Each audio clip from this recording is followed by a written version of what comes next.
Greetings, greetings, President Weiss, the Provost, the Board of Trustees, members of the Lesley University faculty, proud parents, and above all, graduates. The first thing I'd like to say is obviously thank you. Thank you for inviting me, of all people, to come tell you what you've already been told at multiple commencement ceremonies throughout your academic lives. In elementary school, this was most likely followed by a selection from the chorus, which you were probably a part of, "This land is your land," or "This little light of mine." And in middle school, perhaps, this same speech began with a squeaky-voiced class president professing, "We made it," and ended with an earnest but pubescent charge of leadership. In high school, there's a good chance this began with your valedictorian also stating, "We made it," then tearing into a borderline roast of certain teachers and administrators with jokes about student superlatives peppered throughout, right? And of course, it too ended, just like the last, with that same charge of leadership. And in undergrad, if you attended the ceremony, I'm willing to bet that the commencement speech opened with a scholar or a celebrity stating, "You know, you made it," followed by some exceptionally intelligent rhetoric, all bending into a narrative arc, landing comfortably on, you guessed it, a charge of leadership. And honestly, all these speeches can be boiled down to a simple cliche. Get out there, spread your wings, change the world. Now, I just want to let you know that's exactly what I'm going to tell you in about 5 minutes. But before I try to inspire you to take on the characteristics of the animals that fly above us, I need to first tell you a story about those that dwell beneath. See, when I was in high school, I had this teacher, Mr. Williams. He was an odd gentleman, dressed in neon Oxford shirts and knitted ties and dingy Nikes. He had an actual bowl cut, which was especially funny given the fact that his hair was porcelain white. He taught a class that he made up called Global Studies that every single senior had to take in order to graduate. Now one day, in the middle of the year, we all filed into class. Mr. Williams trailed us, entering the room last, sneakily sidestepping, holding something behind his back. "I have a surprise for you," he said, dramatically revealing a plastic bag with a tropical fish in it. He held it up and explained that this fish would be our class pet, which none of us were particularly enthused about because we were seniors and therefore deemed ourselves far too old to have a class pet. But Mr. Williams insisted.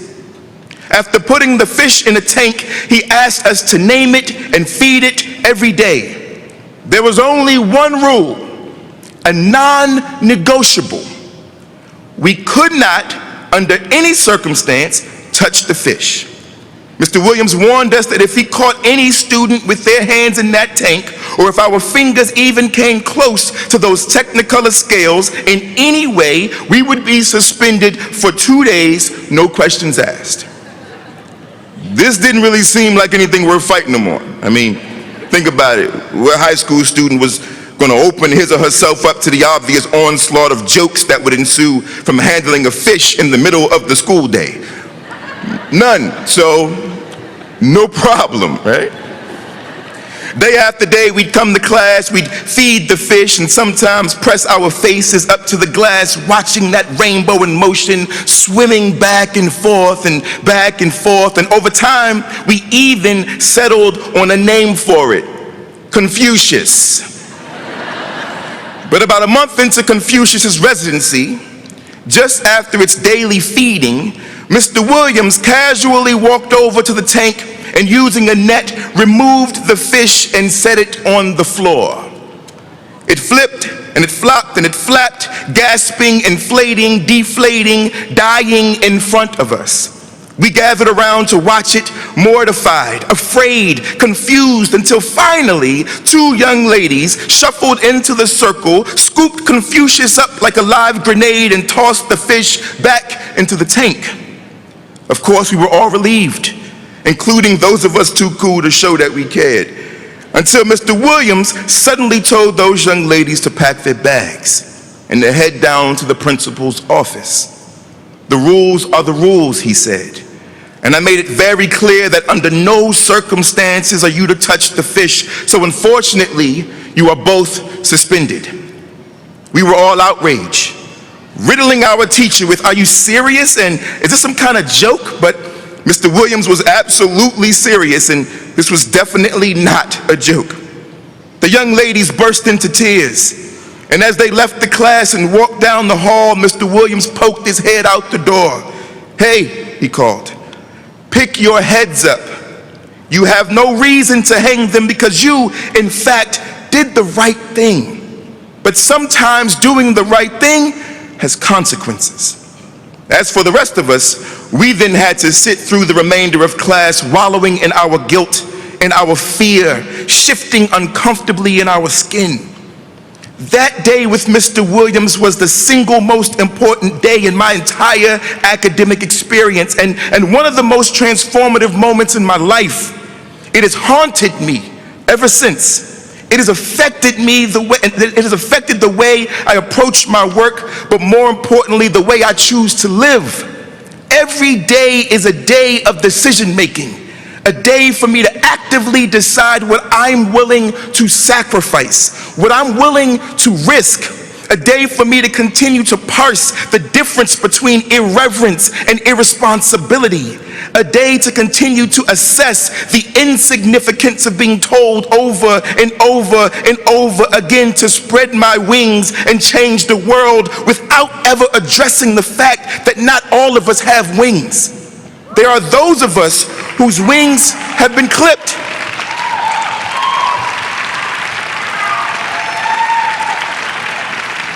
There are those of us whose wings have been clipped. Those of us who dwell in unknown spaces. Those of us who are beautiful beyond belief, but that sometimes exist in environs too deep and murky to be seen from any stable surface. Those of us from raging waters and crashing waves, beached but trying desperately to breathe, flipping and flopping and flapping, inflating, deflating, dying, only to be met by mortified and confused faces. So the question is, what good is it for me to fly so far above them when they'll only look smaller to me the higher I go? And how exactly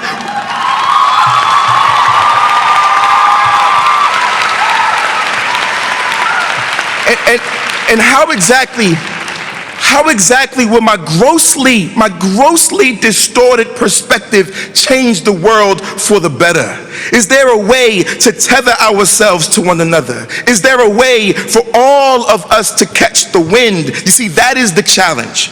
That's what we must be thinking about in our work, in our art, in our writing, in our research, our activism and advocacy. If not, our degrees will be nothing more than paper-thin pedestals, talismans of ego connected to more blanket rhetoric about change that we will conveniently use to readjust the comfort level of our ill-fitting skin during moments of apathy. See, if you really want to change the world,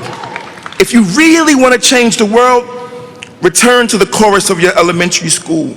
But this time, when you sing out, "This land is your land," or "This little light of mine," spread your wings, those broad wings you've been developing, the ones you've been fortunate enough to be reminded of over and over again. Spread them as wide as possible and in every direction, and ask if anyone else could use a feather or two. Maybe then,